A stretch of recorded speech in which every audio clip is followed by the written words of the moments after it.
Ini. Mic ini ke? Boleh tu. Ni. Oh, yang tu. Ini untuk ulur.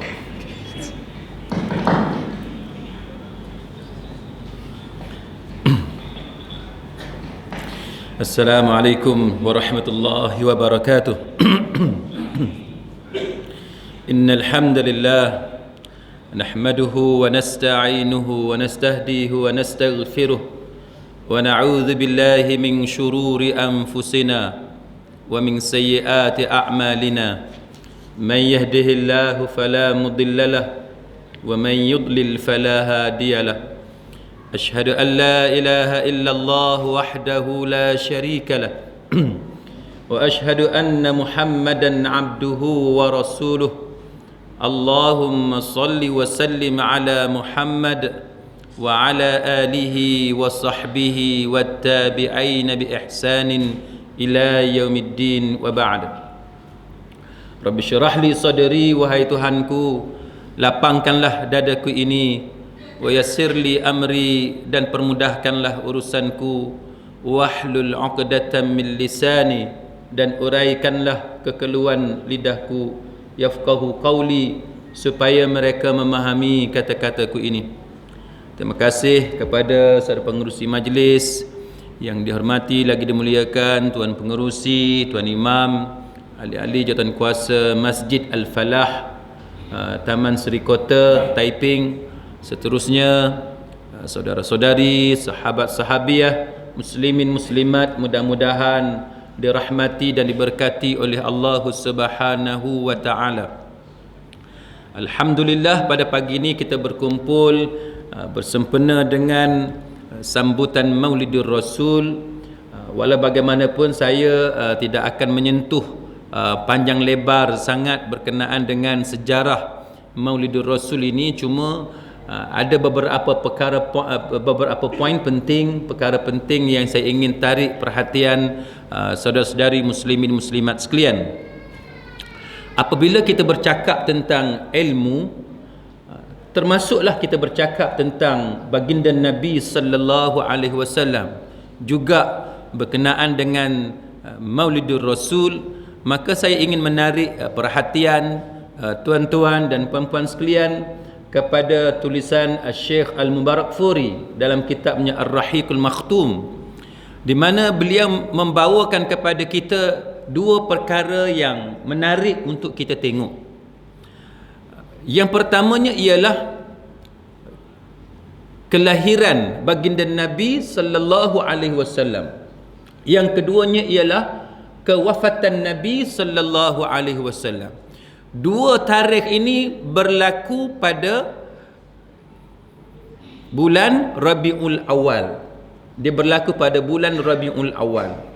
Dan kita orang Islam, khususnya di Malaysia pada hari ini, muslimin muslimat sekalian, menyambut 12 Rabiul Awal itu sebagai tarikh kelahiran Nabi kita Muhammad sallallahu alaihi wasallam. Tetapi fakta yang agak mengejutkan kita ialah apabila pakar sejarah, para pengkaji sejarah, khususnya berkenaan dengan sejarah kelahiran dan kewafatan Nabi sallallahu alaihi wasallam, mereka mendapati bahawa tarikh 12 Rabiul Awal bukanlah tarikh kelahiran Nabi, tapi adalah tarikh kewafatan Nabi. Dia adalah tarikh kewafatan Nabi. Manakala kelahiran Nabi walaupun juga pada hari Isnin 12 Rabiul Awal, tetapi para pengkaji takwim ataupun kalender mendapati tidak ada hari Isnin, 12 Rabiul Awal pada hari kelahiran baginda Nabi sallallahu alaihi wasallam. Maka sebahagian fuqaha, termasuklah Syekh Al-Mubarakfuri dan sebagainya, mengatakan bahawa tarikh yang paling tepat kelahiran Nabi adalah antaranya ialah 9 hari bulan Rabiul Awal. Menyebabkan perbahasan berkenaan dengan tarikh ini, walaupun pada pendapat peribadi saya tidak begitu penting. Pendapat peribadi saya tidak begitu penting. Tetapi ada beberapa pandangan yang mengatakan bahawa persoalan yang mesti dibincangkan ialah siapa yang mencadangkan tarikh 12 Rabiul Awal itu sebagai tarikh Maulidur Rasul, tarikh kelahiran Nabi sallallahu alaihi wasallam, sehingga sampai ke satu tahap akhirnya perbincangan itu berakhir dengan kesimpulan, sama ada kita setuju ataupun tidak, tetapi berakhir dengan kesimpulan yang mengatakan bahawa ada unsur Syiah yang dimasukkan supaya umat Islam meraihkan ataupun bergembira dengan tarikh 12 Rabiul Awal sebagai tarikh kelahiran Nabi, sedangkan hakikat sebenarnya dia adalah tarikh kewafatan Nabi sallallahu alaihi wasallam. Kenapa saya utarakan fakta ini kepada tuan-tuan? Supaya tuan-tuan melihat bahawa saya secara peribadi saya tidak menganggap tarikh itu penting, tetapi sekadar untuk mengutarakan kepada tuan-tuan bahawa pentingnya kita ini, bila kita berbicara tentang sesuatu, kita berbicara dengan ilmu. Kita berbicara dengan ilmu supaya kita mengetahui apakah yang berlaku sebenarnya, soal kita setuju ataupun tidak itu terpulang kepada kita. Dan apatah lagi soal tarikh ini tidaklah begitu penting kerana dia bukan suatu ajaran asas dalam agama. Dia kalau bab birthday ni, isteri lah yang boleh ingat, kan? Betul tak? Orang perempuan dia ingat birthday dia ingat, birthday dia sendiri memang ingat lah. Birthday anak berapa orang? 7 orang, semua 7 dia ingat. Cuba tanya suami, ingat ada tarikh lahir anak, kan? Cuba tanya suami, ingat tak tarikh lahir anak? Saya jadi peguam syar'i masa di mahkamah syariah, tuan-tuan. Kalau isteri yang masuk dalam kandang saksi itu bercakap bagi tahu tentang fakta kes, dia boleh bagi tahu anak yang pertama lahir berapa bulan, tahun bila, anak yang kedua berapa bulan, tahun bila. Bila giliran suami pula naik, suami ni hak dia boleh ingatnya tarikh lahir dia seorang. Tarikh lahir dia seorang dia boleh ingat. Bila tanya tarikh lahir anak, memang dia tak ingat lah, kan? Anak 7 orang, bagi tahu seorang je tarikh lahir anak pun dia tak boleh bagi tahu.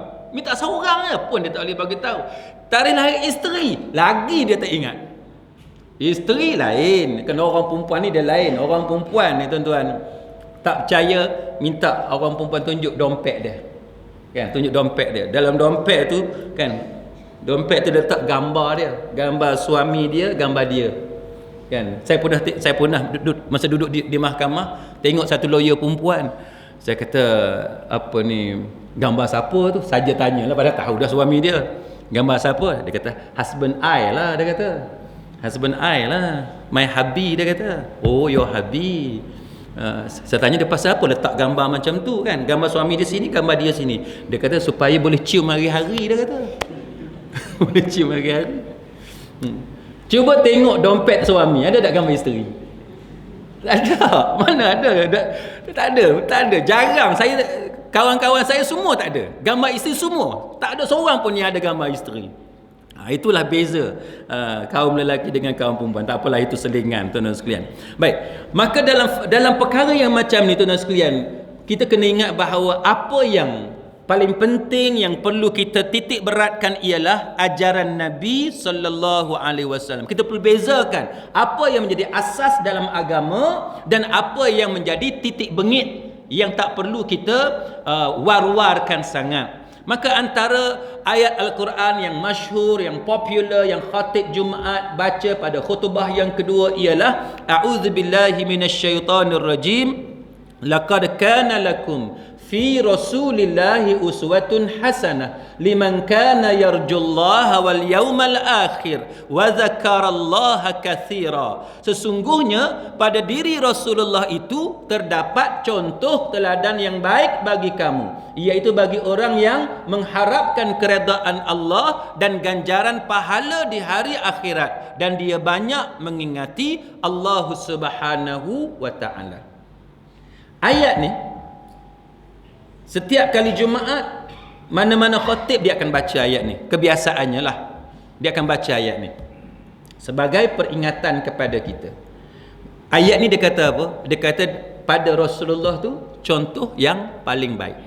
The best example, the best pattern for you to follow, untuk kita ikuti, kan? Untuk kita ikuti. Soalannya, kita ikut tak? Apa yang Nabi ajar tu kita ikut tak? Itu persoalan nombor satu, kan? Kemudian dalam ayat tu juga dia kata bahawa orang yang ikut Nabi ni siapa dia? Liman kana yarjullaha wal yawmal akhir. Siapa-siapa yang mengharapkan keredaan Allah Ta'ala dan ganjaran di hari akhirat nanti. Wa zakarallaha katsira. Nombor tiganya ialah wa zakarallaha katsira, dan dia banyak berzikir mengingati Allah Subhanahu wa Ta'ala. Tuan-tuan sekalian, ini maknanya siapa yang tidak mengingati Allah, dia takkan jadikan Nabi Muhammad sallallahu alaihi wasallam sebagai the best pattern. Dia takkan jadikan Muhammad sallallahu alaihi wasallam sebagai contoh ikutan. Dia takkan jadikan. Sebab itu kalau kita tengok dalam masyarakat kita hari ini, kita boleh tengok siapa sebenarnya yang ikut Nabi dan siapa sebenarnya yang tak ikut Nabi. Baik. Ayat tu kata orang yang banyak mengingati Allah, wa zakarallaha katsira, yang banyak berzikir kepada Allah. Zikir ni dia ada dua, tuan-tuan. Sekurang-kurangnya zikir ni dia ada dua kategori.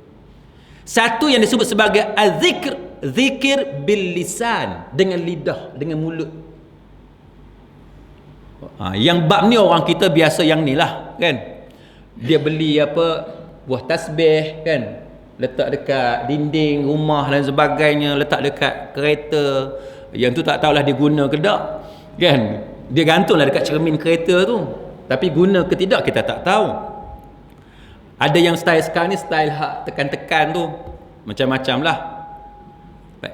Tuan-tuan sekalian, para ulama menyebut bahawa itu zikir yang pertama, dengan mulut. Orang yang banyak mengingati Allah ni, dia akan ikut Nabi ni, yang pertamanya dia banyak mengingati Allah, berzikir kepada Allah. Tapi dia ada zikir yang kedua, az-zikr, zikir bil jawarih, dengan anggota badan, dengan amalan. Dan ini yang disebut sebagai zikir yang sebenarnya. Zikir yang paling utama, yang nombor dua. Walaupun yang kita faham selama ni zikir ini dengan lidah, dengan mulut, betul bukan tak betul, tapi dia ada satu lagi yang lebih utama, dan yang sebenarnya adalah zikir dengan amalan. Apa yang dimaksudkan dengan zikir dengan amalan? Maknanya akhlak kita, pribadi kita, amalan kita adalah amalan yang selari dengan apa yang diperintahkan oleh Allah Ta'ala dan Nabi kita Muhammad sallallahu alaihi wasallam. Sebab itu sidang hadirin mukminin, kita dapati bahawa dalam masyarakat kita hari ini sebenarnya ramai orang kita yang dia tidak ikut pun ajaran Nabi kita Muhammad sallallahu alaihi wasallam, walaupun dia kata aku seorang Islam. Dia kata dia seorang Islam, tapi akhlak dia bukan akhlak Islam. Saya, tuan-tuan, alhamdulillah, saya diberi peluang untuk melanjutkan pelajaran ke England selama 4 tahun untuk buat PhD. Saya duduk satu tempat, tuan-tuan sekalian, nama dia Durham University. Durham University ni universiti yang ketiga tertua selepas Oxford dan Cambridge.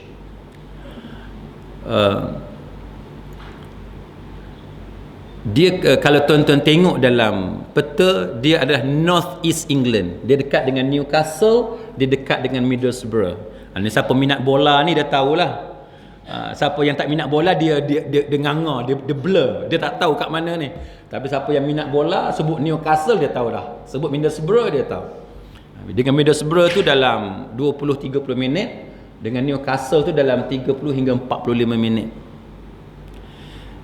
Kenapa saya sebut tentang orang putih ni, tuan-tuan? Sebab orang putih ni walaupun dia bukan Islam, tapi dia ada beberapa sikap dia yang menepati dengan ajaran Islam. Tuan-tuan perasan tak? Bila kita buat majlis, kita kata kita tutup majlis dengan membaca surah Al-Asri. Wal-Asri, kan? Kita orang Melayu ni jaga tak masa? Orang Melayu ni jaga tak masa? Orang Melayu, kalau dia berjanji, dia kata nanti kita jumpa lepas asar. Orang Penang kata lepas asar. Lepas semayang asar. Lepas semayang asar tu pukul berapa? Dia ikut-ikut dia kan. Pukul 5 boleh, 5.30 boleh, pukul 6 boleh. Orang kata janji Melayu. Apa makna janji Melayu? Janji Melayu ialah janji yang sering tidak ditepati, betul tak? Kalau janji pukul 1 dia main pukul 2, kalau pukul 2 dia datang pukul 3. Kadang-kadang tak datang langsung. Tak. Tapi saya belajar satu benda tuan-tuan dengan orang putih ni. Saya belajar satu benda dengan orang putih. Orang putih ni tuan-tuan, walaupun dia orang kampung, kita tak cakap orang yang highly educated. Kita cakap tentang orang kampung. Tuan-tuan ni kira ni orang pekan ni tak? Tengok rumah semua rumah besar-besar belakang ni. Kan? Saya cakap ni dengan orang kampung. Dia Mak Saleh ni tuan-tuan, dia kawasan saya duduk tu dia panggil Jodi. Dia bercakap pun accent Jodi. Accent Jodi ni dia macam kita ni bahasa baku lah. Kalau comeback dia tak sebut comeback, dia sebut comeback. Pelik sikit bahasa dia, comeback. Kalau tidak ada bas hari Ahad, tidak ada bas hari Ahad, there is no buses di Sunday, kan? There is no buses di Sunday. Dia tak sebut macam tu, dia kata there is no buses di Sunday. There is no buses di Sunday. Dia kata buses Sunday, bukan Sunday, Sunday. Dia sebut. Itu cara dia sebut. Baik. Jadi dia orang ni orang yang agak kampung lah, agak kampung. Tapi saya nak bagi tahu dekat tuan-tuan sekalian, bila saya tengok orang putih ni, dia ada beberapa sikap dia yang menyebabkan saya faham kenapa mereka boleh menjadi satu negara yang maju. Kenapa mereka boleh menjadi satu negara yang maju? Sebabnya ada beberapa sikap dia yang sebenarnya menepati sunnah Nabi kita Muhammad sallallahu alaihi wasallam. Saya bagi satu contoh dekat tuan-tuan sekalian. Kalau mereka berjanji nak datang pukul 9, tuan-tuan agak dia datang pukul berapa? Betul je, dia datang 8.30. Mak Saleh dia janji pukul 9, dia datang 8.30. Saya tak tahan tuan-tuan dengan orang putih ni. Kita tak tahan sebab bila kita sampai je, kita orang Melayu janji pukul 9 suku baru kita sampai, betul tak? Dia kata aku tunggu hang, dah kata dah 45 minit dah, dia kata. Pasal dia datang setengah jam lebih awal. Tu perangai orang putih. Baik, kita berurusan dengan majlis perbandaran kan. Sini dekat Taiping dia panggil apa? Majlis perbandaran. Majlis perbandaran Taiping, MPT. Kalau tuan-tuan lah berurusan dengan pegawai kerajaan, kalau pegawai tu kata dokumen puan siap minggu depan,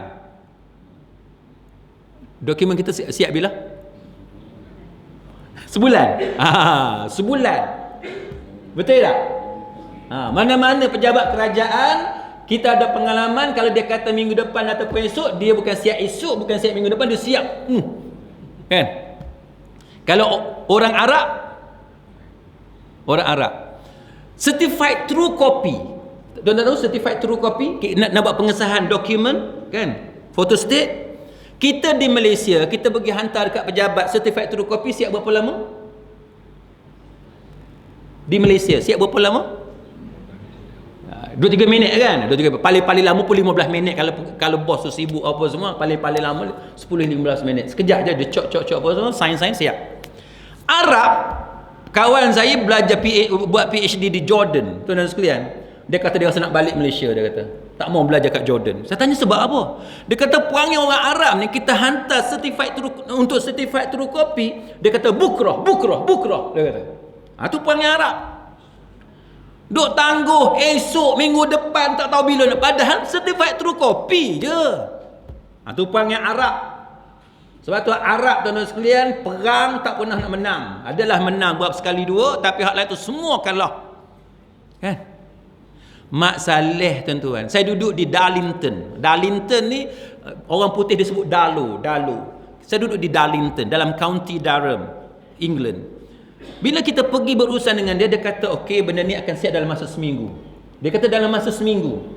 Kita duduk 2 hari lepas tu dia telefon, dia kata siap dah. Perangai orang putih. Dia sebut satu jangka masa, dia buat lebih cepat daripada jangka masa yang dia bagi tahu dekat kita. Bila saya 4 tahun tuan-tuan, 4 tahun saya duduk di sana, saya dah tahu dah culture orang putih. Bila dia janji dengan kita, dia akan perform, dia akan buat complete benda tu lebih awal daripada apa yang dia janji dekat kita. Yang mana Islamik? Yang mana lebih sesuai dengan Islam? Culture kita, budaya kita kah atau budaya mereka? Budaya mereka yang lebih menepati sunnah Nabi sallallahu alaihi wasallam. Ini masalah dia, tuan-tuan. Ini masalah. Jadi kita lebih mementingkan zikir mulut. Kita lebih mementingkan zikir mulut. Walaupun saya tidak nafi zikir mulut itu betul, tetapi kita lupa satu zikir yang lebih penting daripada zikir mulut, iaitu zikir amalan kita, pribadi kita, syakhsiyah kita. Itu jauh lebih penting daripada zikir mulut.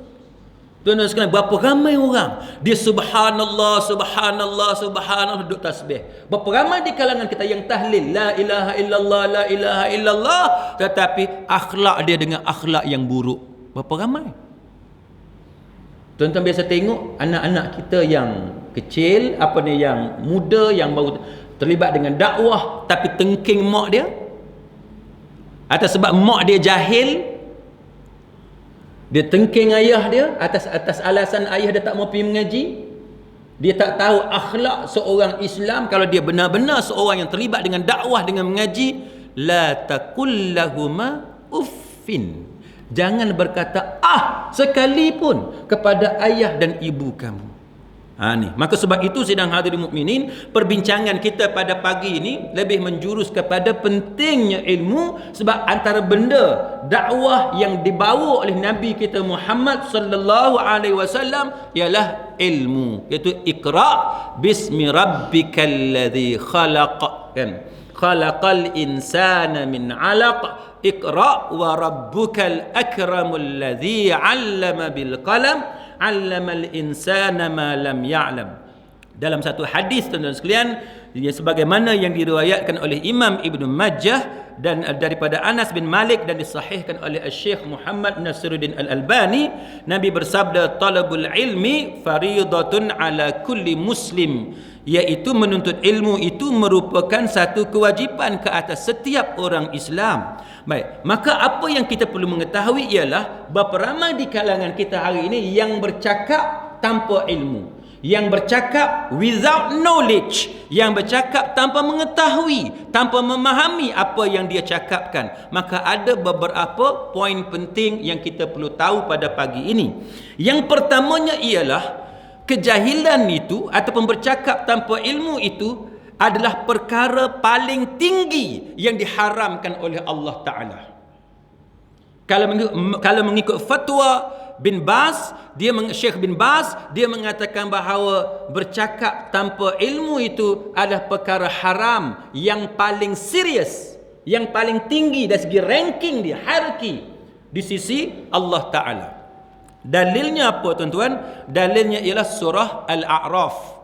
Surah Al-A'raf ayat 33, firman Allah Ta'ala, a'udzu billahi minasyaitonir rajim, qul innama harrama rabbiyal fawahisha ma zahara minha wa ma batan wal ithma wal baghya bighairil haqq wa an tusyriku billah ma lam yunazzil bihi sultana wa an taqulu 'ala Allahi ma la ta'lamun. Sadaqallahul azim. Tuhanku yang mengharamkan apa dia? Mengharamkan apa dia? Iaitu al-fawahish, perkara keji.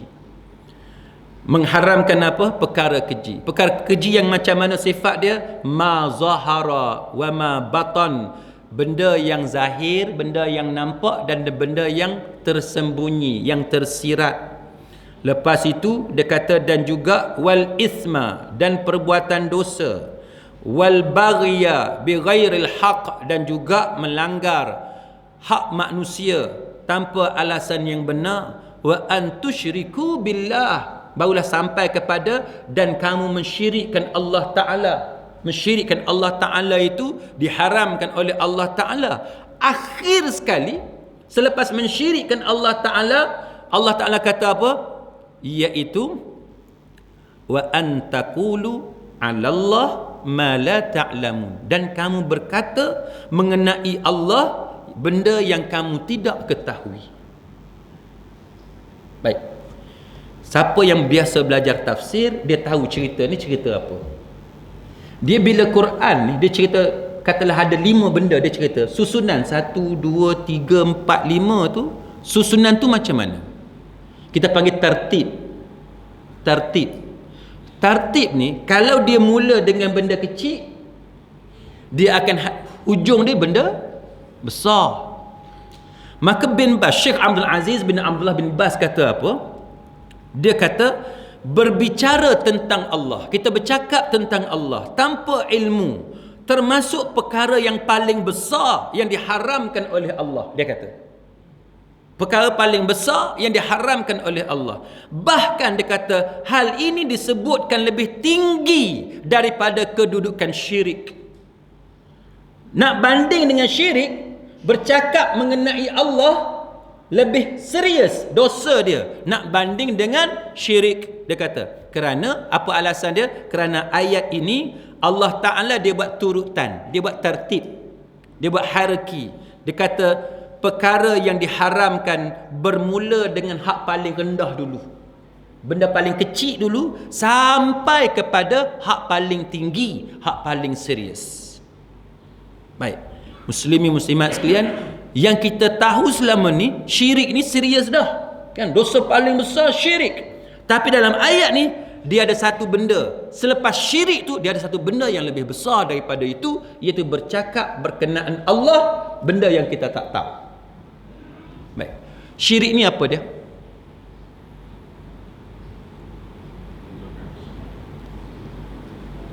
Mempersekutukan Allah Ta'ala, kan?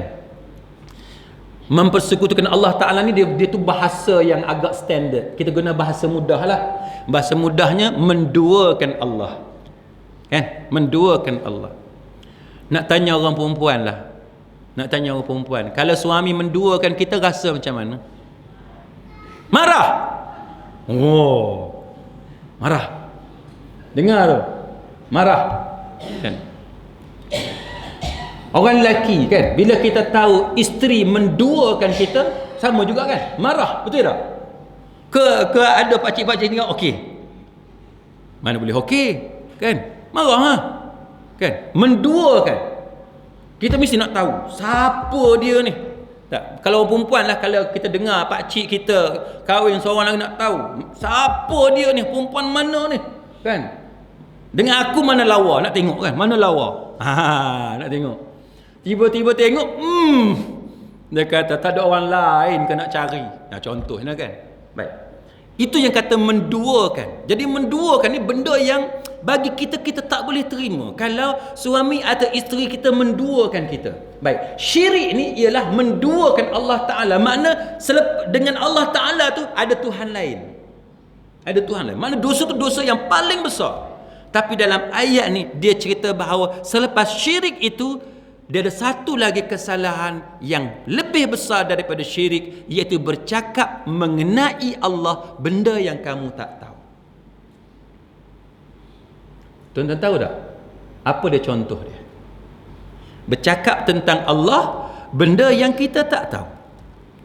Syekh Abdul Aziz bin Baz kata apa, tuan-tuan, dalam kitab At-Tanbihat Al-Latifah, dia kata apa? Dia kata antara contoh berbicara tentang Allah tanpa ilmu ataupun dengan kejahilan, termasuklah bercakap tentang hukum hakam Allah Ta'ala tanpa ilmu. Tu termasuk tu, bercakap tentang hukum hakam Allah tanpa ilmu. Kita tak tahu, kita nak cakap juga pasal halal haram, wajib haram, sunat makruh dan sebagainya. Kita nak cakap juga pasal hukum hakam Allah Ta'ala. Pasal apa lagi? Pasal syariat Allah Ta'ala. Kita nak cakap juga pasal agama dia. Dan termasuk juga, Syekh bin Baz kata apa? Termasuk juga bercakap tentang nama-nama Allah Ta'ala. Kita tak tahu, kita nak cakap tentang nama Allah ataupun sifat-sifat Allah Ta'ala. Itu adalah lebih besar, dia kata, daripada berbicara tanpa ilmu tentang syariat dan agama dia. Boleh bagi contoh apa yang duk berlaku dalam masyarakat kita ni? Orang yang bercakap tentang Allah tapi benda tu tak datang daripada sumber yang betul. Tuan-tuan perempuan boleh bagi contoh? Tak tahu?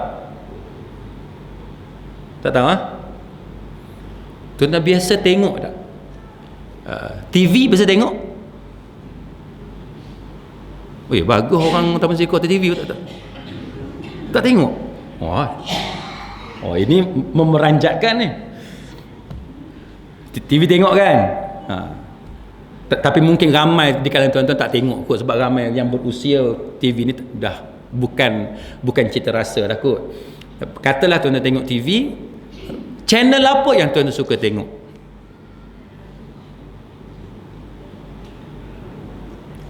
Baik, ada satu channel, saya sebutlah kan, channel TV Al-Hijrah kan. TV Al-Hijrah ni bagus tuan-tuan, sebab dia banyak rancangan-rancangan agama, bagus. Tapi ada ketikanya mungkin penerbit ataupun pihak yang mengendalikan rancangan dia tak perasan kot.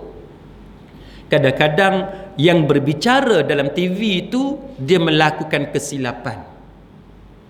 Yang bercakap dalam TV itu dia melakukan kesilapan. Dan silap ni, ustaz-ustaz penceramah macam saya pun buat silap juga kan, buat silap. Silap ni ada yang disengajakan, itu jahat lah namanya. Yang disengajakan jahat. Tapi ada kesilapan yang tidak disengajakan, itu moga-moga Allah Ta'ala ampunkan dosa kita. Baik. Ada satu orang penceramah ni tuan-tuan, dia kata Allah Ta'ala rindu kepada kita untuk mendengar kita menyebut Ya Allah.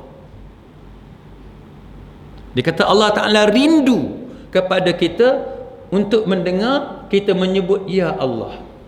Tuan-tuan, bila tuan-tuan sebut Allah, Allah rindu, mana tuan-tuan bercakap tentang Allah. Kita nak bercakap tentang Allah, kita mesti ada dalil yang kuat yang membenarkan apa yang kita cakap. Kita tak boleh main-main sebut, tak boleh. Kalau manusia rindu, yang tu betul. Setuju tak? Manusia rindu betul. Kakak-kakak kat belakang rindu dekat suami kalau suami pergi kursus 2 minggu? Rindu tak? Tak rindu. Rindu. Tapi abang-abang kita tak rindu dekat kakak-kakak, betul tak? Tak rindu. Salah saya sebut. Betul kan? Saya kalau pergi dengan kawan-kawan, saya tengok kawan-kawan saya tak ada pun nampak rindu kat isteri masing-masing. Isteri duk biasa telefon, abang kat mana ni, abang duk buat apa ni, siapa dengan abang. Itu isteri kita yang selalu duk tanya. Suami nak telefon kat rumah, nak tanya anak macam mana, anak makan apa. Dah. Dia takkan tanya benda-benda macam tu suami ni. Yang rindunya isteri, betul tak? Bila berpisah lama, duduk jauh, isteri kalau tuan-tuan tengok rancangan TV kan, bila dekat dengan hari raya kan, nanti RTM ke TV3 dia akan interview isteri-isteri perwira negara. Tengok. Isteri perwira yang tentera ni bertugas luar negara, dah berapa bulan dah tak balik. Dia akan interview dua-dua sekali kan. Dalam TV tu dia bagi dua. Belah ni isteri, belah ni suami. Yang suami tu macam mana? Senyum, relax kan, senyum gitu. Yang isteri, abang bila nak balik? Saya dah rindu. Aku tu isteri. Pasal apa dia rindu? Duk menangis ni isteri ni, dia rindu. Baik, manusia rindu betul Manusia rindu. Tapi bila kita nak kata Allah Ta'ala rindu, yang ni kita kena jaga-jaga. Kita boleh kata Allah Ta'ala rindu kalau ada ayat Quran kata Allah rindu. Kalau kita tengok ada hadis Nabi yang sahih yang kata Allah Ta'ala rindu, baru kita boleh kata Allah rindu. Kalau tidak ada hadis yang sahih, tidak ada ayat Quran yang kata Allah rindu, kita tak boleh kata. Sebab itu menyebabkan kita bercakap tentang Allah Ta'ala tanpa ilmu pengetahuan, yang mana ayat yang kita baca tadi mengatakan bahawa dosa itu lebih besar daripada syirik kepada Allah Ta'ala. Sebab kita telah menggambarkan Allah, sifat Allah Ta'ala tu macam mana dengan bahasa kita sendiri tanpa merujuk kepada Quran dan hadis. Jadi kita orang Islam, Nabi datang kepada kita, dia bawa risalah untuk mentauhidkan Allah Ta'ala, mengesakan Allah Ta'ala. Tiba-tiba kita telah buat satu kesalahan yang dosa dia lebih serius daripada syirik. Jadi tak ada guna tuan-tuan kita kata kita sayang dekat Nabi, Maulidur Rasul kita duk sambut tiap-tiap tahun, tapi kita melakukan amalan yang tidak sama dengan kehendak Nabi kita Muhammad sallallahu alaihi wasallam. Yang kedua tuan-tuan sekalian, berbicara tentang Allah tanpa ilmu dikira sebagai berbohong atau berdusta atas nama Allah Ta'ala. Apa ayat dia? Itu surah An-Nahl, surah yang ke-16 dalam Al-Quran, ayat 116. Firman Allah Ta'ala, a'udzu billahi minasyaitonir rajim, wa la taqulu lima tasifu alsinatukumul kadhiba hadza halalun wa hadza haramun lataftaru 'ala Allahil kadhib innal ladzina yaftaruna 'ala Allahil kadhiba la yuflihun. Maksudnya, dan janganlah kamu mengatakan terhadap apa yang disebut-sebut oleh lidah kamu secara dusta, hadza halal yakni halal, hadza haram yakni haram, untuk mengada-ngadakan pembohongan terhadap Allah. Sesungguhnya orang yang mengada-ngadakan kebohongan terhadap Allah, dia tidak akan berjaya. La yuflihun, dia tidak berjaya. Dia tak akan mendapat keuntungan. Kalau kita tak tahu pasal hukum hakam, jangan bercakap ni halal ni haram, jangan. Tapi kalau benda tu benda khilaf, itu tak jadi masalah. Ada ulama kata boleh, ada ulama kata tak boleh, itu tak jadi masalah. Tapi kalau benda yang kita tak pasti, kita jangan bercakap. Saya duk tengok orang perempuan tuan-tuan sekalian, dia suka sangat bercakap pasal tudung, kain tudung. Betul tak? Ni tudung Farida lah, tudung apa benda saya pun tak tahulah nama. Pelik-pelik nama ni. Kan? Okey lah, tak jadi masalah kan, bercakap benda yang bagus tak jadi masalah. Tapi dia ada satu trend sekarang ni, dia kata kena kain yang macam mana kan. Kalau kain tu lembut sangat sampai dia melekat dekat tubuh kita, yang tu tak boleh pakai kan, sebab menampakkan aurat. Tapi ada juga saya tengok ada kain tudung yang tidaklah melekat pada tubuh, tetapi dia dianggap sebagai tak boleh pakai. Saya tak tahu nama apa yang terbaru ni pula tudung, apa benda nama kan, dah banyak sangat nama saya dah lupa dah. Dia kata tak boleh sebab nampak bahu, nampak dada, dia kata tak boleh. Tuan-tuan sekalian, Islam ni satu agama yang mudah, satu agama yang mudah. Yang dia suruh tutupnya benda yang jelas-jelas nampak, itu yang dia suruh tutup. Benda yang tak disengajakan, benda yang payah untuk kita jaga, yang tu tak payah kita tutup. Contoh paling mudah tuan-tuan semayang, aurat yang kena tutup belah mana? Depan, belakang, kiri, kanan, keliling dengan atas, betul tak? Yang belah bawah kena tutup tak? Tak tahu? Belah bawah kena tutup tak? Tak tahu? Kalau yang belah bawah kena tutup, arah bawah kena tutup, pakai kain tak sah semayang. Betul tak? Orang perempuan pakai kain tak sah semayang sebab arah bawah kena tutup. Maka Islam ni dia kata yang arah daripada bawah tak payah tutup. Kan? Kita tutup keliling kita dengan belah atas. Mana kalau orang letak cermin, tu salah dia lah. Letak cermin kat bawah kan, itu salah dia kan. Tapi tengok keadaan juga, tengok keadaan. Kalaulah lantai rumah kita tu cermin, tu kena tutup lah.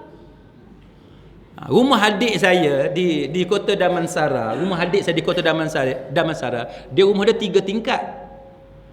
3 tingkat. Yang tingkat ground floor ni macam ni lah, ada kapet. Yang tingkat 1 tu dia ada cermin.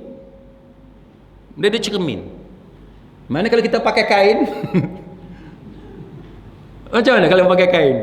Saya kata dekat adik saya kata, tak berani nak berdiri dekat situ, saya kata.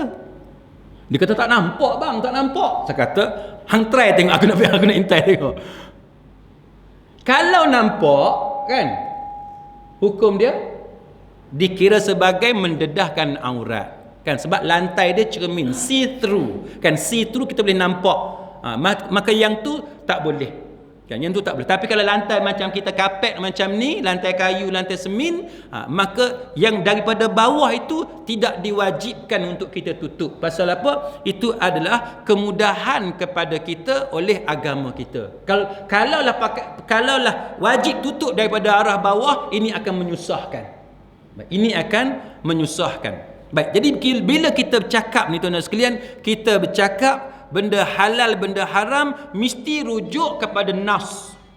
Mesti rujuk kepada nas. Kita tak boleh cakap ikut hawa nafsu kita. Macam semalam saya ada satu kuliah tuan-tuan sekalian, kita bercakap tentang hukum khalwat. Hukum khalwat. Khalwat ni apa dia? Termasuklah kita bincang semalam hadis Bukhari, hadis Imam Bukhari yang mana cerita dia perempuan Ansar, perempuan kaum Ansar berjumpa dengan Nabi dan mereka berdua ni khalwat. Nabi SAW berkhalwat dengan perempuan Ansar. Menyebabkan golongan Syiah dia mengatakan bahawa ini adalah dalil bahawa Nabi sendiri khalwat. Dia kata, maka kita boleh berkhalwat. Itu jadi masalah. Bila kita belajar hadis, kita ambil dengan niat jahat. Ambil hadis dengan niat jahat. Sedangkan Imam Bukhari berdasarkan tajuk yang dia letak itu, maksud khalwat di situ ialah khalwat di khalayak ramai. Indan nas, yang disebut oleh Imam Bukhari. Indan nas, mana berkhalwat di khalayak ramai. Kita bercakap berdua-dua. Laki dengan perempuan berdua orang, tapi orang ramai boleh tengok dari jauh.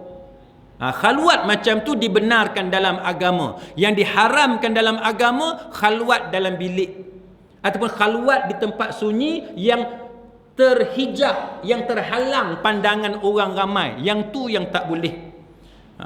Jadi kita bercakap berdasarkan dalil. Kita tak boleh reka hukum hakam kita sendiri. Guna dalil yang betul, hadis yang betul, barulah kita kata bercakap tadi berdasarkan ilmu. Sama juga semalam kita bercakap tentang hukum berkhalwat dengan binatang yang ada kemungkinan boleh merogol kita. Ada tak? Ada tak?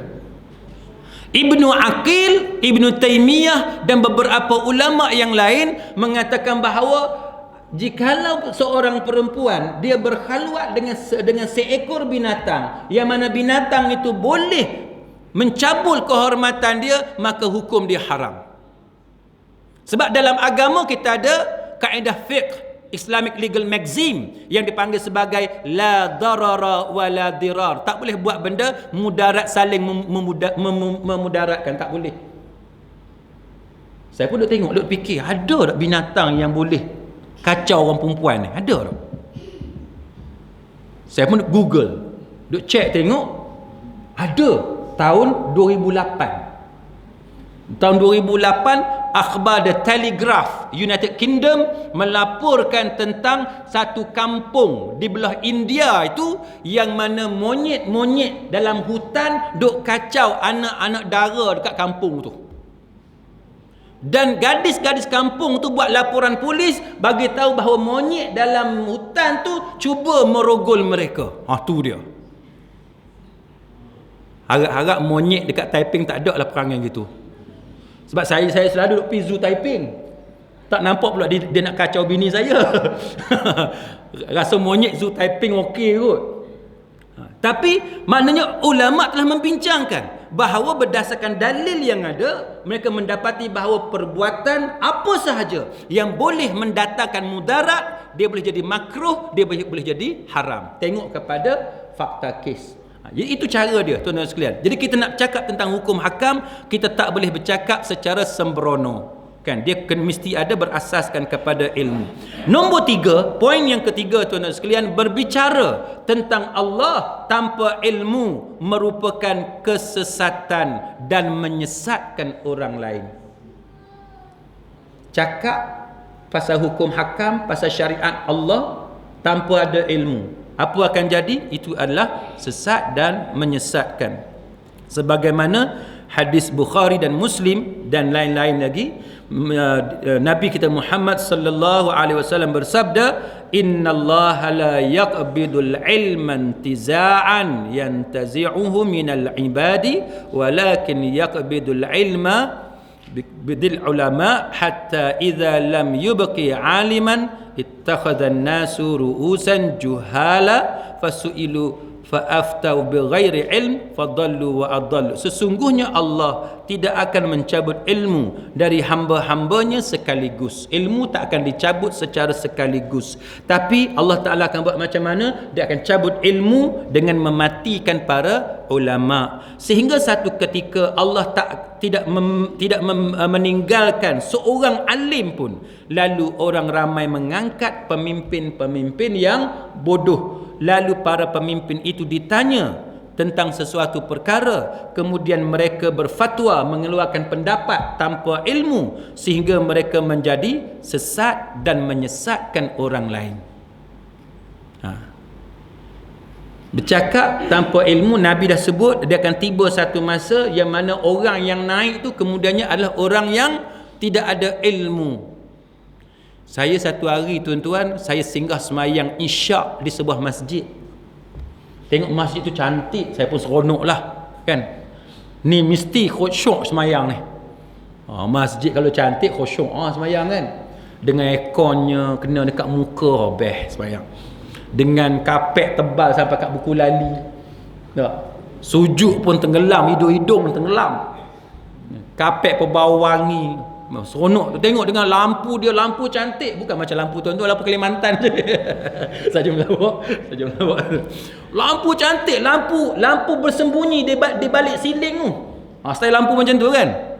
Macam rumah tuan-tuan lah, kalau rumah biasa-biasa lampu macam ni lah kan. Rumah orang kaya lampu bersembunyi. Tak nampak lampu, nampak cahaya je. Masjid tu cantik. Saya kata seronok kalau jadi anak Korea masjid ni. Lampu dia macam putih biru-biru sikit lampu dia. Ni lampu murah ni. Kan? Lampu dia biru-biru sikit. Tuan-tuan, ini masalah kita. Bila semayang, imam dia, astaghfirullahalazim tuan-tuan. Saya kata takkanlah macam ni imam. Sebegitu luas ramai anak-anak Korea yang duk pergi Mesir, pergi Jordan, Yaman, Syria, pakak balik, sampai ustaz-ustaz kita sampai tak ada kerja. Ramai sangat ustaz-ustaz yang pergi mengaji ni. Tengok-tengok imam yang jadi imam sembahyang isyak hari tu tuan-tuan. Bacaan dia sekata takkanlah ini bacaan imam. Dia tiba satu masa di mana manusia ni dia mengangkat orang yang tidak berkelayakan. Jangan tuan-tuan, jangan. Pasal apa saya kata macam tu? Dia macam ni tuan-tuan. Kita buat apa pun yang kita nak pentingkan ialah tarikan. Betul tak? Tarikan. Kita nak tarik orang. Sekarang ni kalau kita nak buat majlis supaya orang ramai, waktu duha ni orang ramai, cara dia macam mana? Panggil artis lah, betul tak? Panggil artis ramai. Ni berapa orang? Dalam 100 orang ada. Kan? Dalam 100 orang. Pasal apa? Sebab panggil Ustaz Jalani je. Kan? Cuba kalau panggil Era Fazira ke? Berduet dengan Ustaz Jalani. Contohnya lah. Melimpah lah hari ni. Tak ada lah nak parking semua kena parking 2 km, 3 km lah. Pasal apa? Sebab dia ada crowd puller. Dia ada crowd puller kan. Siapa dia crowd puller dia? Era Fazira. Saya ni tak ada apa kan. Baik, manusia ni dia punya sifat dia macam tu. Manusia ni sifat dia macam tu. Dia ada tarikan. Sama dengan masjid tuan-tuan. Masjid kadang-kadang pasal apa? Orang tak suka datang. Yang saya biasa dengarnya ialah sebab orang perempuan ada kuliah tapi orang perempuan tak ramai datang. Saya pun tanya kawan-kawan saya, sebab apa tak pergi mengaji? Dia kata kami nak pergi, kadang-kadang kuliah ustaz tu bagus. Dia kata kuliah pun banyak dekat masjid, hari-hari ada, tapi kami takut. Takut apa? Dia kata lokasi tandas tu tak kena, lampu tak menyala, jauh ke belakang, kalau nak pergi toilet orang perempuan takut. Ni antara benda yang kita kena ambil kira untuk membolehkan masjid kita menjadi ada daya tarikan kepada anggota masyarakat untuk datang mengaji. Itu sebagai contoh kan. Kadang-kadang orang tak mau datang mengaji sebab apa? Masjid bagus, AJK bagus, tapi lokasi tak bagus. Lokasi macam mana? Dia kata saya biasa pergi masjid tu, tapi kena pecah je kereta. Kan? Jadi tempat orang duk mencuri. Menyebabkan kita semayang pun hati dah tak seronok dah. Kan? Sikit lagi orang pecah kereta aku kan. Dah hati dah tak seronok menyebabkan tak pergi ke masjid. Macam tuan haji kita lah baru balik umrah kan. Bila pergi umrah, antara benda apa yang menyebabkan kita semayang tak khusyuk? Benda apa yang biasa menyebabkan semayang tak khusyuk? Apa dia? Slipper, betul tak? Slipper. Letak slipper macam-macam cara lah orang kita letak slipper. Ada yang betul-betul tawakal pun ada, letak kat tangga tu hafal nombor berapa, masuk.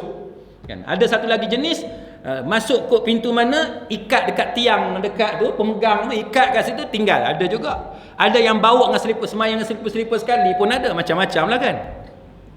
Saya pernah satu kali saya bawa slipper cantik punya, pergi dekat Masjidil Haram kan. Kita macam biasalah, saya jenis tawakal je, ambil slipper letak dekat rak tu, pergi semayang. Tapi saya duduk paling dekat slipper tu, sayang slipper ni terlintas gitu je. Lepas tu teringat orang kata, Ustaz, kalau pergi dekat Masjidil Haram, jangan pandang slipper kali kedua, dia kata. Ni petua, dia kata, petua orang tua. Kalau Ustaz pandang kali kedua, confirm hilang slipper tu, dia kata. Kita ni bukan sengaja pun terpandang kali kedua. Saya kata, alamak, hilang slipper aku lepas ni.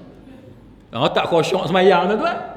Memang tak khusyuk. Kita bukan percaya, kita tak percaya cerita tu, kita tak percaya, tapi dia dengan sendirinya dia kacau. Syaitan tu datang duk bisik, hilang habis slipper aku, hilang habis hilang. Duk main lagu tu kan. Lepas semayang nak jadi cerita, pandang sebelah tengok Dr. Abdul Basit kawan saya duduk sebelah. Sembang dengan dia, dah terlupa bab slipper tu.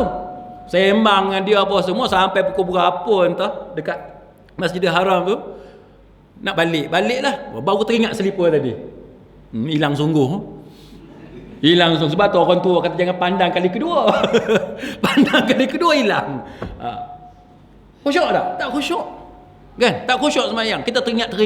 Jadi ini antara benda-benda yang mengganggu. Sebab itu tuan-tuan, sunnah Nabi apa dia?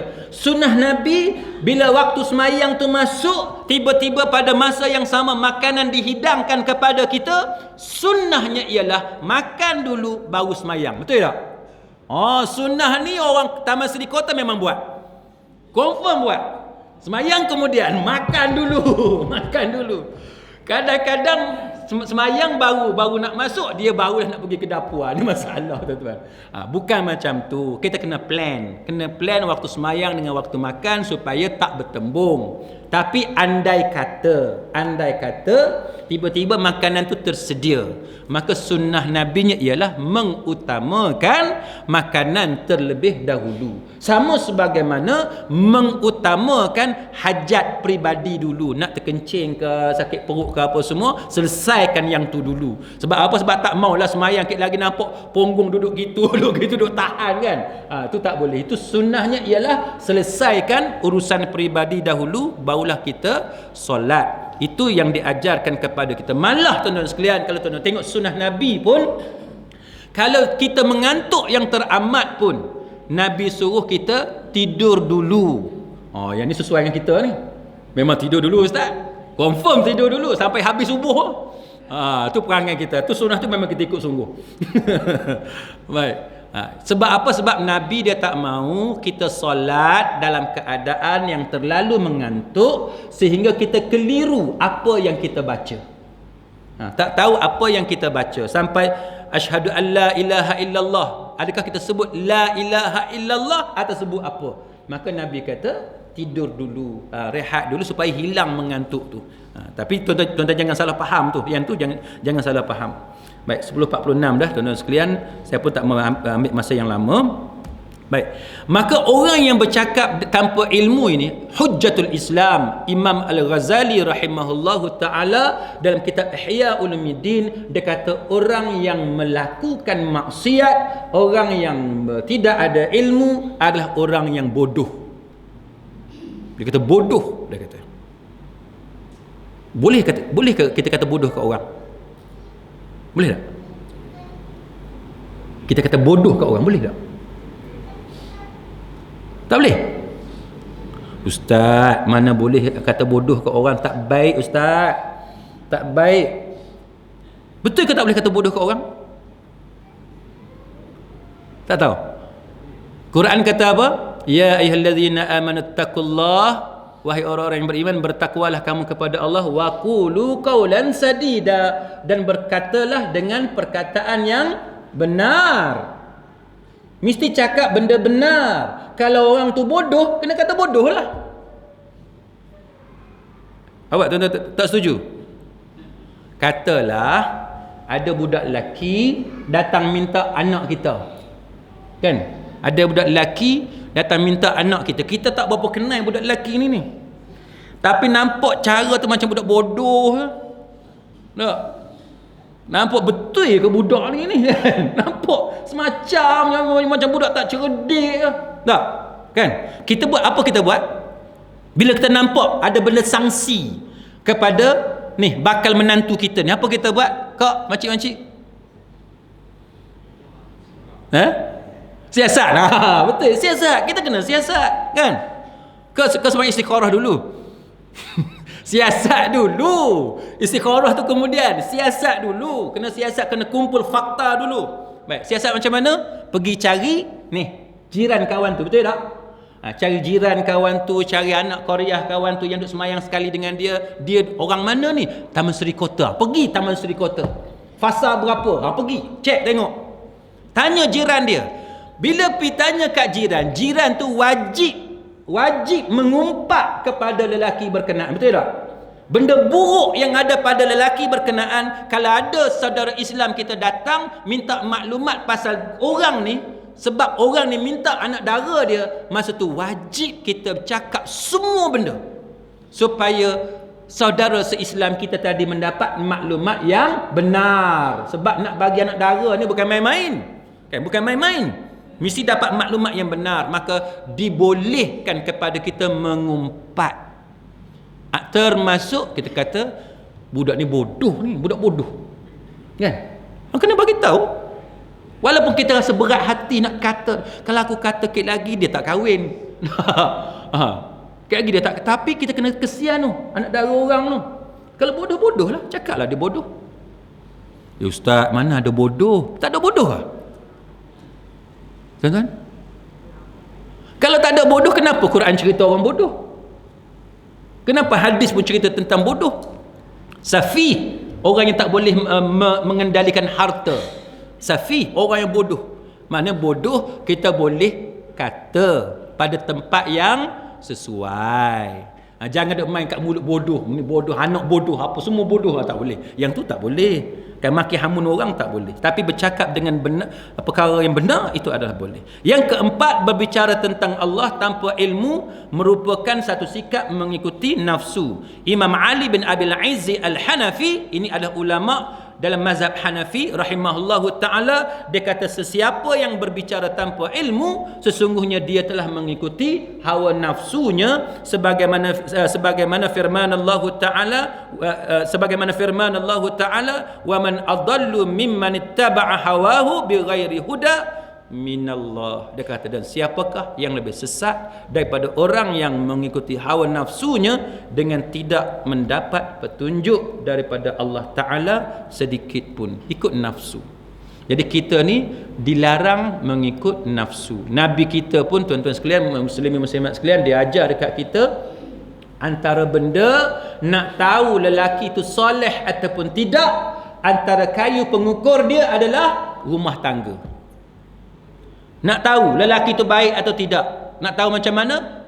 Rumah tangga yang akan menjawab sama ada lelaki itu baik ataupun tidak. Sebab apa tuan-tuan? Sebabnya ialah orang yang paling baik kepada keluarga dia, siapa dia? Nabi kita Muhammad sallallahu alaihi wasallam. Dan Nabi sendiri sebut dia adalah orang yang paling baik kepada keluarga dia. Kita baik tak dekat keluarga kita?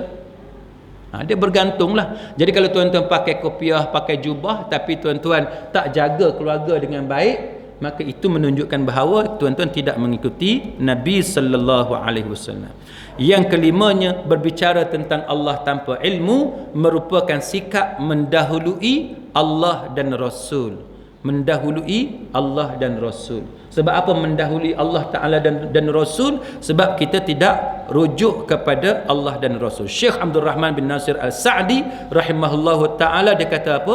Dia kata bahawa ayat Quran ini menganjurkan kepada kita supaya beradab kepada Allah dan Rasul, mengagungkan Allah, menghormati Allah, memuliakan Allah dan Rasul. Dan dia kata bahawa Allah Ta'ala memerintahkan kepada para hambanya yang beriman dengan natijah keimanan terhadap Allah dan Rasul, iaitu menjalankan perintah Allah dan Rasul dan meninggalkan segala larangannya, dan agar kita ni sentiasa mengikuti perintah Allah dan buat semua yang disuruh kepada kita, dan agar kita tidak mendahului Allah dan Rasul, sehingga janganlah mereka berkata sampai Allah berkata, dan janganlah mereka memerintah sampai Allah yang memerintahkan. Kita nak buat satu benda, tengok Quran kata apa, tengok hadis kata apa. Kita nak suruh satu benda, tengok suruhan Quran apa dia, suruhan hadis apa dia.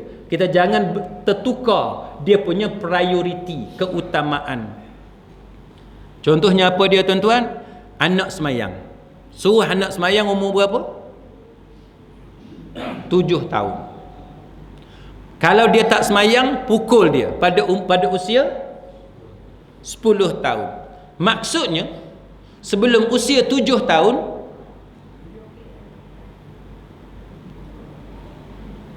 macam mana? Sebelum usia 7 tahun, hadis tu kata suruh anak kamu semayang umur 7 tahun. Soalan saya dekat tuan-tuan, kalau anak kita umur 4 tahun?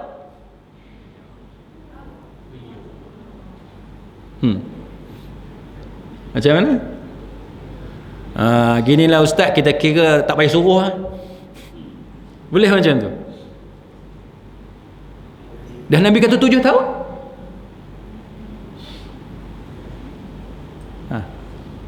Tuan-tuan tak pernah terfikir ke?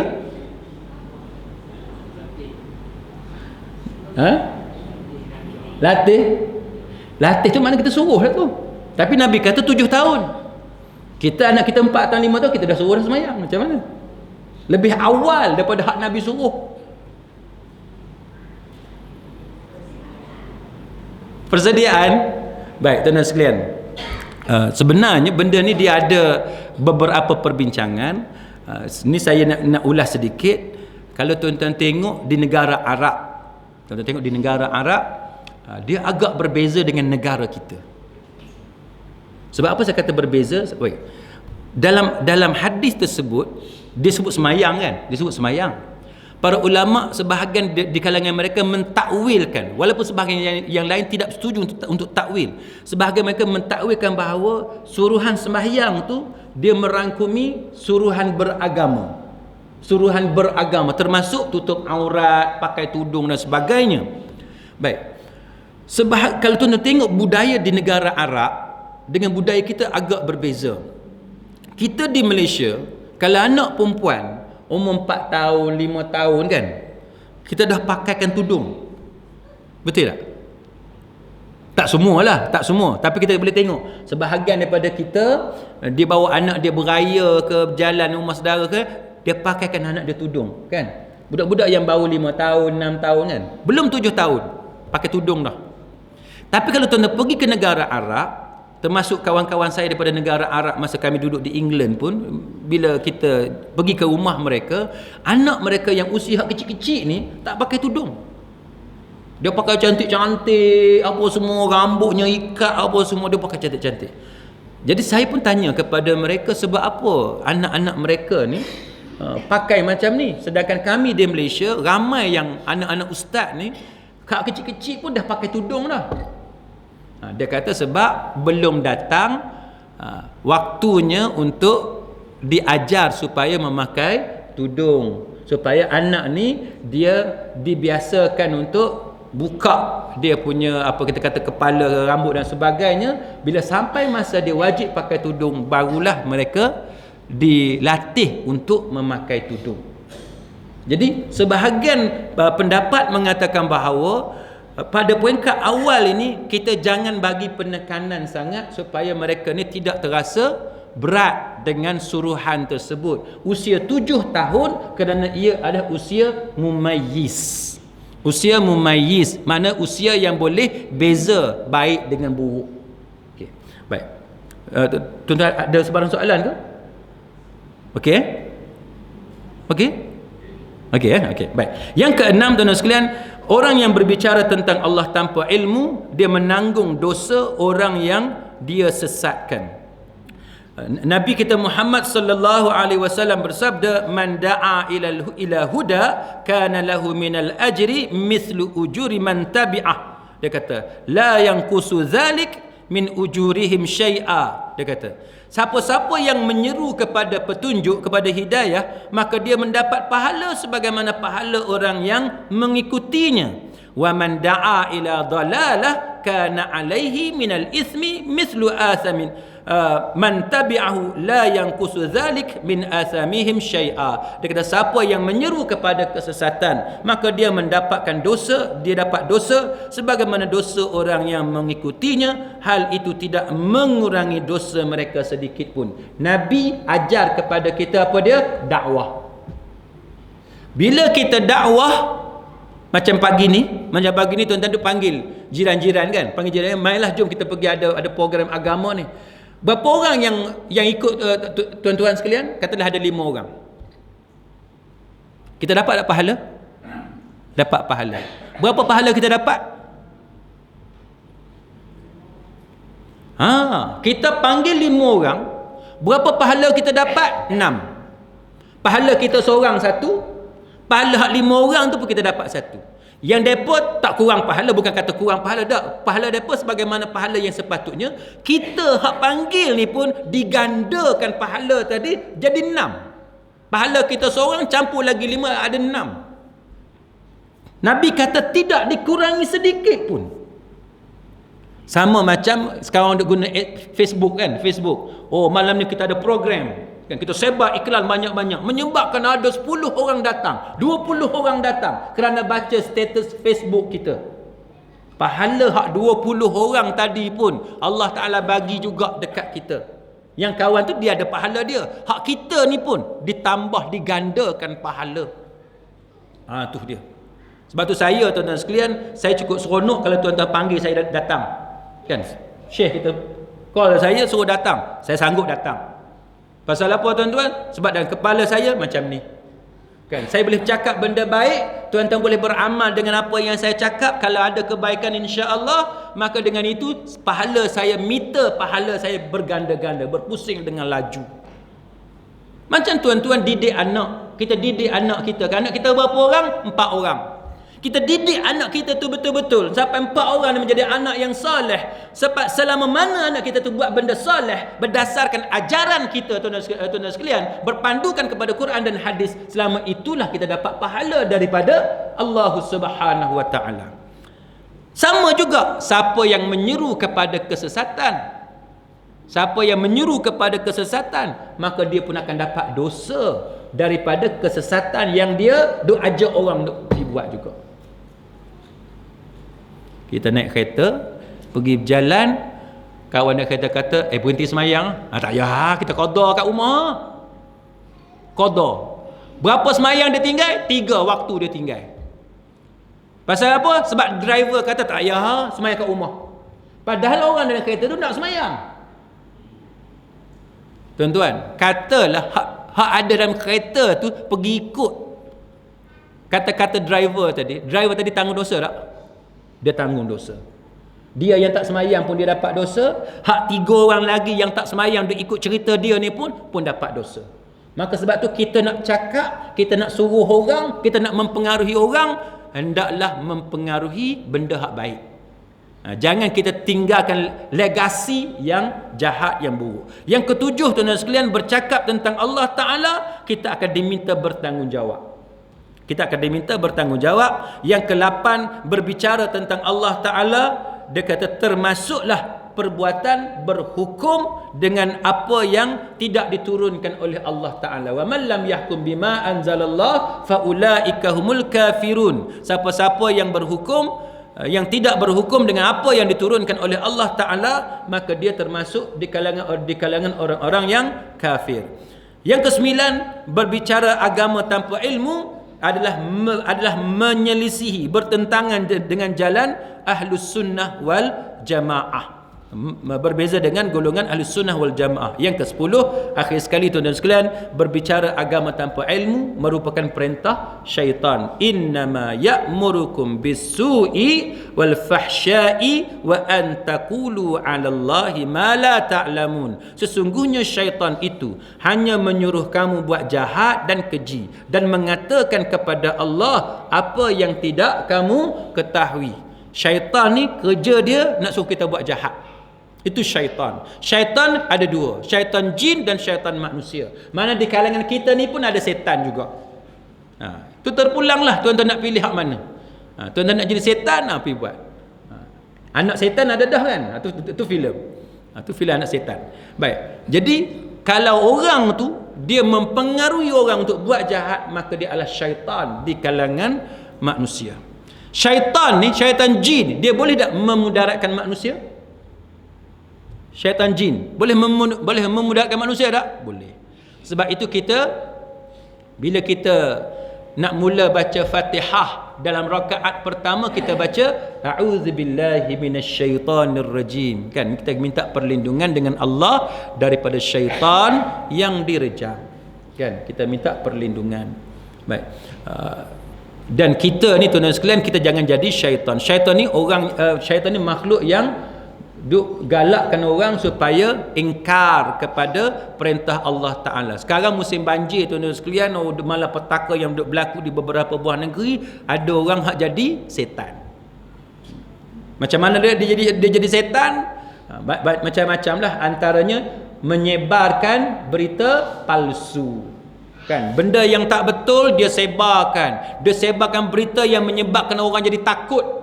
Itu dilarang oleh Nabi sallallahu alaihi wasallam. Sebelum tuan-tuan share melalui WhatsApp, melalui Facebook, Twitter dan sebagainya, cek berita tadi. Berita tadi boleh bagi manfaat ke atau boleh bagi mudarat dekat orang. Kalau benda tu benda tak betul atau bagi mudarat, jangan duk share, jangan duk forward benda-benda macam tu, sebab itu bertentangan dengan ajaran Nabi. Jangan duk buat. Benda yang menakutkan orang, jangan. Kecuali benda tu memang perlu kita takut. Macam kita kata hadis Nabi, bila dia tengok awan mendung, Nabi tengok, Nabi akan berubah muka dia. Takut kalau awan mendung itu mendatangkan bencana. Aisyah kata Nabi ni berubah wajah dia. Kita kalau nampak awan mendung macam mana? Steady je. Tak? Kita boleh senyum, boleh gelak lagi. Bila orang tunjuk dekat kita laporan Jabatan Meteorologi, kata ada angin ribut nak datang, kan? Kita kata tak apa, dia slow dah, kan? Bila sampai dekat Sabah dia dah slow dah. Itu perangai kita. Nabi tak? Nabi bila dia tengok benda macam tu, ribut kuat dan sebagainya, dia datangkan rasa takut dalam diri dia. Sebab apa tuan-tuan? Sebab Nabi mengajar kepada kita dengan perasaan takut itu, takut kepada azab Allah Ta'ala itu, menjadikan kita takut untuk melakukan maksiat kepada Allah Ta'ala. Betul tak? Kan? Cuba kita bayang kalau bencana tu datang dekat kita, mati tanpa sempat bertaubat kepada Allah Ta'ala. Cuba tanya orang yang pernah kena malapetaka apa jadi, kan? Cuba tanya orang yang pernah kena malapetaka apa jadi, kan? Takut, tahap ketakutan macam mana? Kalau tuan-tuan masih ingat cerita tsunami dulu, ingat tak cerita tsunami dulu, kan? Yang dekat Kedah tu, Kota Kuala Muda tu, perempuan tu dia tengah mandi, tsunami datang, dia lari agak-agak tuan-tuan, dia ambil tak kain tuala dia? Ambil tak kain tuala? Dah, dia tak ambil. Orang kita pula mandi, memang mandi tak pakai apa-apa. Betul tak? Dalam bilik air mana ada kain basahan? Ada rumah tuan-tuan ada kain basahan. Hak ada tu bagus. Hak ada tu bagus. Paling kurang buat tipu, tak apa, letak sajalah walaupun tak pakai. Bila nak keluar tu basahkan dia perah. Oh cik, konon-konon pakai, padahal tak pakai pun. Tu perangai orang kita zaman sekarang. Mandi tak pakai apa-apa. Datang tsunami, takut punya pasal, tak peduli kain tuala ke apa, lari litan pukang sampai dekat kedai baru orang bagi kain tutup badan kita. Tu perempuan tu kena tsunami. Jadi Nabi ajar dekat kita, kalau ada bencana, datangkan rasa takut dalam diri. Jangan duk sombong sangat. Tuan-tuan tengok macam di Amerika kan, dia jangkakan angin tu perlahan, makin lama makin perlahan, makin lama makin perlahan, tapi Allah Ta'ala tunjuk kuasa dia, angin patutnya makin perlahan, tiba-tiba menggandakan kelajuan dia. Menggandakan kelajuan dia, sebagaimana yang berlaku dekat New Orleans kan. Tu sampai berapa ribu orang mati. Rupa-rupanya baru kita tahu di situlah tempat orang duk jadi gay, lesbian, homoseks dan sebagainya. Wallahu a'lam. Maknanya Allah Ta'ala dia boleh buat angin puting beliung tu perlahan sampai dekat kita, dia menggandakan dengan sendiri kelajuan dia. Itu kuasa Allah Ta'ala. Jadi sunnahnya ialah kita hendaklah takut kepada azab Allah Ta'ala. Jadi muslimin muslimat sekalian, saya berhenti setakat itu. Tak adalah nak buka soalan. Ada doa. Ke tuan-tuan ada benda yang tak faham? Kalau bahasa saya tak berapa betul sebab saya orang Kelantan, jadi lidah tu tak berapa pandai sangat.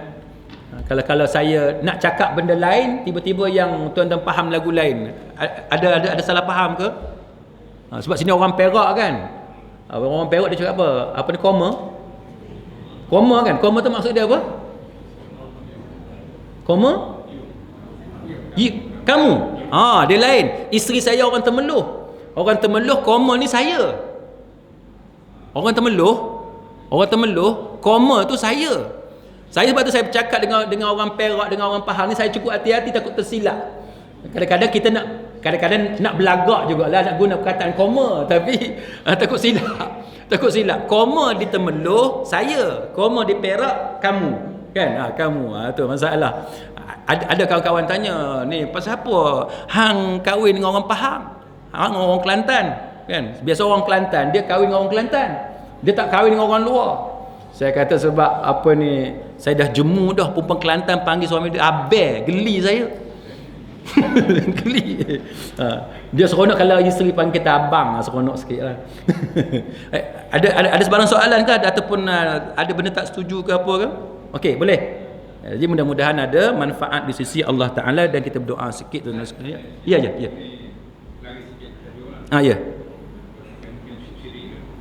Ini yang ada soal hukum Islam pun ada kata perlu sesuai lagi pada hari ini. Jadi yang bercakap tu orang yang hebat-hebat, hati-hati pada orang dia benar.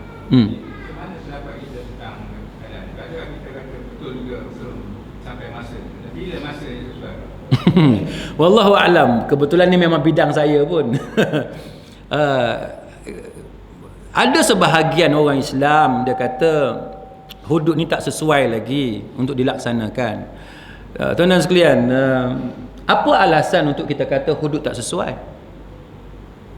Apa dia yang tuan-tuan biasa dengar? Apa dia yang paling logik lah, paling logik hudud tak sesuai? Apa dia?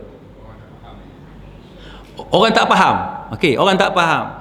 Tuan-tuan faham pasal section 39B Akta Dadah Berbahaya? Faham? Apa dia mala fide, bona fide? Tuan-tuan faham? Strict liability, exclusive possession. Tuan-tuan faham? Cannabis berapa gram mesti ada untuk dikenakan gantung sampai mati, mandatory di bawah section 39B ataupun 39A Akta Dadah Berbahaya. Faham? Saya sebut yang tu pun tuan-tuan nganga dah. Yang tu pun tuan-tuan dah nganga dah. Tapi kenapa undang-undang dadah kita kuat-kuasakan tanpa dipahami oleh orang Taman Seri Kota? Tu belum lagi pergi Taiping, belum pergi Ipoh lagi. Lebih ramai orang tak faham. Tapi kita kuat-kuasakan undang-undang dadah, betul tak? Firearms Act. Faham? Firearms Act, faham? Faham? Oh, macam faham? Oh, bagus.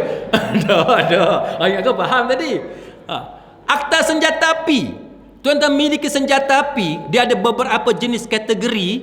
Hak paling serius, ada senjata api tanpa lesen paling serius boleh kena gantung sampai mati mandatori tanpa guna senjata api sekalipun. Tak guna senjata api tapi kita ada senjata api tanpa lesen boleh dikenakan gantung sampai mati mandatori. Berapa ramai orang di Taiping tahu? Kenapa kita boleh laksanakan Firearms Act sedangkan berapa ramai orang tak tahu? Tuan-tuan bawa dadah dalam beg bukan hak kita pun, hak orang. Kita tak tahu apa-apa, no knowledge, without any knowledge, kita tak tahu apa-apa pun kita bawa. Tiba-tiba kena tangkap. Polis ambil tengok cannabis. Kita cannabis pun tak tahu apa benda. Nah, kita ingat ke bedak, ingat ke tepung, rupa-rupa cannabis, ganja. Berapa gram? Minimum 200 gram, minimum 200 gram, gantung sampai mati mandatori. Kenapa dilaksanakan? Sedangkan berapa ramai orang kat Ipoh, orang dekat Kuala Lumpur, di Johor tak tahu apa-apa pun. Jadi yang tu orang kata mengarut. Faham ni, kena bagi faham dulu.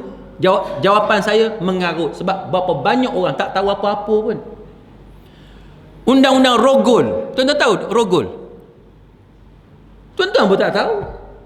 Lawyer macam saya saja yang tahu. Siapa yang jadi lawyer yang biasa mengendalikan kes rogol, dia tahu. Lawyer yang duk buat sign SMP beli rumah tak tahu. Undang-undang rogol, orang kita tak tahu. Nak bukti rogol macam mana? Kau tahu? Nak bukti rogol macam mana? Orang perempuan dekat Taman Seri Kota tak tahu. Tapi kenapa undang-undang rogol dilaksanakan dalam negara kita? Nak bukti rogol antaranya mesti ada penetration, kemasukan. Orang Arab kata dukhul, mesti ada dukhul, kemasukan, penetration. Nak bukti penetration, saya lawyer, sebagai lawyer saya akan tanya kepada pakar perbidanan dan sakit puan yang kita panggil ONG tu. ONG tu bukan oil and gas. ONG satu lagi. Ni kadang-kadang orang Petronas ada ni dia ingat oil and gas. Bukan oil and gas. Obstetric and gynecologist. Baik, jam tu kalau tuan tengok jam bulat kan. Saya sebagai lawyer saya akan tanya doktor pakar. Ada penetration atau tidak? Kalau doktor kata tidak ada penetration, buang kes. Kalau doktor kata ada penetration, kemasukan, saya akan tanya, wear and tear macam mana? Wear and tear dah. Tear macam mana? Koyak macam mana? Dia akan bagi tahu. Koyak pukul 1 ada, pukul 9 ada, pukul 5 ada, pukul 6 ada. Koyakan tu dia menghala kita ikut jam. Tuan faham ke? Saya cakap yang tu pun tak faham dah. Itu undang-undang dalam negara kita, Section 376, 375 kanun keseksaan. Dilaksanakan dalam negara kita tanpa orang kita faham. Banyak lagi saya boleh bagi contoh kat tuan-tuan. Inggris datang negara kita, dia merdekakan negara kita tahun 1957. Dia bagi kepada kita undang-undang yang tuan-tuan faham tak? Tuan-tuan pun tak faham. Dia bagi, dia tinggal gitu je. Bila hudud, kena bagi faham dulu. Yang undang-undang orang putih, satu benda pun kita tak faham, kita diwajibkan terima. Ini adalah satu benda yang paling mengarut yang dilakukan oleh manusia yang nama dia syaitan. Manusia syaitan. Nama je Islam tapi manusia syaitan. Baik. Boleh? Satu lagi, ni cerita ni kena tambah 1 jam lagi je. Apa benda yang zalim hudud ni? Apa benda yang zalim? Boleh bagi tahu apa benda yang zalim? Boleh? Potong tangan. Haji kata potong tangan yang zalim kan? Orang duk cakap kan? Orang duk kata potong tangan ni zalim. Nak tanya tuan-tuan, potong tangan dengan gantung sampai mati, mana lebih zalim? Potong tangan, tahu potong? Tahu? Potong tangan dengan gantung sampai mati. Sampai mati ni, gantung. Gantung ni, cerita dia zaman dulu, kadang-kadang tali panjang sangat. Bila tali panjang sangat, leher putus. Dia jatuh laju, putus. Jadi mayat tu bercerai dengan kepala. Kadang-kadang tali pendek sangat. Bila tali pendek sangat, menyebabkan orang tu ambil masa 45 minit, sejam baru mati. Macam tu. Sampai lidah terkeluar, mata terbeliak. Sebab tu banduan yang hukum gantung sampai mati, teruk mayat dia. Zaman sekarang dah canggih dah, kita calculate, kita kira berat dia berapa, katalah 80 kg, Apa ni makcik berat berapa? 40. Kan? 40 kilogram 40 kilogram, kira tali panjang mana supaya bila jatuh tu tepat. Dia patah tengkuk tu, mati on the spot tanpa menyeksa banduan. Zaman sekarang. Jadi zaman sekarang tak ada dah. Keluar lidah, tak ada dah zaman sekarang. Ataupun putus leher, tak ada dah. Dia patah tengkuk, mati on the spot. Baik, antara potong tangan, curi ni dengan gantung sampai mati, mana lebih dahsyat? Ke ada orang tamu Seri Kota kata potong tangan lebih teruk? Tak. Tengok orang kecil manis, nak mati ke nak kerat kaki? Tanya. Orang kecil manis, hang nak mati, pakcik nak mati ke nak potong kaki? Semua kata nak potong kaki belakang. Betul tak? Semua kata potong kaki. Tak apa, rela potong kaki. Maknanya potong tangan lebih baik daripada gantung sampai mati. Dalam negara kita, tuan-tuan sekalian, dadah 39B gantung sampai mati. Firearms Act gantung sampai mati. Rompakan bersenjata gantung sampai mati. Kenapa tak kata yang tu sebagai zalim? Kenapa kamu kata potong tangan sebagai zalim? Jawapan dia kerana kamu syaitan. Kamu syaitan. Kamu kata kepada undang-undang Islam zalim. Kamu tak berani kata undang-undang Inggeris sebagai zalim. Kamu syaitan. Jahatnya manusia. Dia sampai buta, tuan-tuan. Ini Quran, tuan-tuan. Boleh kamu kata zalim kepada Quran? Apa lagi? Banyak tuan-tuan. Ada sejam. Tak cukup. Apa lagi? Ni orang kata sekarang ni sebab kita ni ikut Umar Al-Khattab. Umar Al-Khattab kalau kemarau, dia kata kan, kemarau kita tak boleh potong tangan orang. Dia kata negara kita ni ramai lagi orang miskin, dia kata kita tak boleh buat hudud. Soalan sekarang ni, pencuri tu miskin ke kaya? Soalan sekarang ni, yang mencuri tu orang bukan miskin, orang kaya. Yang kita nak potong tangan ni hak mencuri tu. Yang duk kat baling, duk dekat gerik, hak duk dekat Pengalang Ulu tu hak miskin. Yang tu tidak mencuri, yang mencurinya orang kaya. Jadi kita kerat tangan orang mencuri. Kalau si pencuri tu miskin, barulah kita maafkan dia sebab dia miskin. Undang-undang Islam kata, kalaulah orang tu dia mencuri sebab dia miskin, bila dia curi barang orang tu, mangsa tadi Umar Al-Khattab ganti barang yang dicuri 2 kali ganda. 2 kali ganda, tuan-tuan. Syekh Yusuf Al-Qaradawi dalam kitab dia Al-Madkhal li Dirasati Syari'ah Al-Islamiyah, dia kata bahawa Umar Khattab ganti 2 kali ganda. Kita sekarang ganti tak? Tuan-tuan kena curi. Siapa curi? Taipik. Taipik tahu Taipik? Yang sisa dadah tu, dia pecah masuk rumah kita, dia curi habis gelang-gelang apa semua kan. Dia ambil duit pula bukan simpan elok, dia buh dalam bawah tilam lah, bawah bantal lah, dalam sarung bantal. Macam mak mertua saya, ni video ada pula. Macam mak mertua saya, tuan-tuan, dia simpan duit dalam buku, dalam kitab-kitab. Saya pula jenis rajin baca kitab. Sampai rumah mak mertua tak ada kerja, buka kitab, belak-belak jumpa duit RM50. Oh, rezeki from Allah. Pasal aku rajin baca kitab ni, pahala daripada Allah Ta'ala, dapat sekeping. Buka kitab pula, jumpa pula 100. Allah, amin, alhamdulillah, banyak saya dapat duit, tuan-tuan. Beritahu kat isteri, apa banyak duit dalam kitab ni, abang jumpa dapat banyak duit. Rupa-rupanya duit mak mertua saya. Dia simpan sikit-sikit, ada selai dalam buku ni, ada selai buku tu, sampai dia pun dah tak ingat dah buku mana dia pergi letak. Lah kali anak menantu dia hak baik ni dah jumpa. Nasib baik saya ni baik. Kasi ni jenis Taipik juga, syok. Kan? Jadi, tuan-tuan sekalian, bila berlaku kecurian ni, ganti 2 kali ganda. Kita di Malaysia sekarang ni, kalau berlaku kecurian, tuan-tuan pergi report polis, dapat tak duit tu balik? Tak dapat. Kerajaan takkan ganti duit, tuan-tuan. Undang-undang Islam kata kerajaan akan ganti duit, tuan-tuan. Hak mana baik? Tuan-tuan tanya orang Cina, orang India, dia nak hak mana? Undang-undang Malaysia sekarang ke undang-undang Islam? Kalau kita bagi tahu yang ni kepada mereka, keindahan undang-undang Islam, Cina dengan India pun nak undang-undang Islam. Siapa tak mau dapat ganti balik, betul tak? Ganti balik 2 kali ganda. 2 kali ganda. Kerajaan akan ganti balik. Sama juga muslimin muslimat sekalian, kes kemalangan jalan raya. Mak dengan ayah, anak dia mati. Anak dia umur katalah 22 tahun, 21 tahun. Budak tahun 3, tahun 2 kan, lebih kurang kan. Apa yang mak dengan ayah akan dapat? Mak dengan ayah akan dapat apa? Bila anak mati accident, mati on the spot, apa yang mak ayah akan dapat? Dapat mayat. Selain daripada mayat, dia dapat duit, dia panggil bereavement. Bereavement ni maknanya duit kedukecitaan, duit kesedihan. Berapa? Undang-undang Malaysia kata 10,000. Siapa yang ajar 10,000 ni?